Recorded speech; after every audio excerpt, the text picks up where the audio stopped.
Plain sari contrast blouse భలే ఉంటాయి కదా. ఫస్ట్ నుంచి ఇదే కాన్సెప్ట్, ఎందుకో బాగా నచ్చేస్తాయి.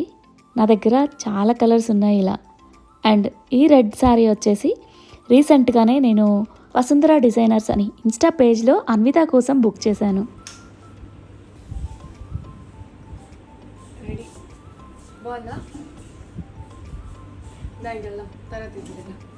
శారీ నా చేతికి వచ్చిన తర్వాత చూస్తే చాలా థిన్గా అనిపించింది. కలర్ అయితే చాలా బాగుంది అండ్ బ్లౌజ్ ఫిట్టింగ్ కూడా పర్ఫెక్ట్. దాని మీద చిన్న చిన్న స్మాల్ బూటీస్ అయితే డిజైన్ చేశారు. శారీ చూస్తే చాలా థిన్గా ఉంది కదా, నాకు సెట్ అవ్వదేమో అనుకున్నాను. అయితే రీసెంట్గా నేను కూడా వేసుకున్నాను అనమాట. అందుకే ఫస్ట్లో నేను వేసుకున్న క్లిప్స్ కూడా యాడ్ చేశాను. అన్విత సెల్ఫ్ వేసుకుంది కానీ నేనైతే కాంట్రాస్ట్ వేసుకున్నా. రెండు రకాలుగా కూడా బాగుంది. శారీ కట్టుకుంటే చాలా లైట్ వెయిట్గా చాలా కంఫర్ట్గా అనిపించింది. చుట్టానికి స్లిమ్గా కూడా కనిపించాను. శారీ థిన్గా ఉంది కాబట్టి హ్యాండిల్ విత్ కేర్. శారీ నచ్చింది కాబట్టి మీకు కూడా షేర్ చేయాలనిపించింది.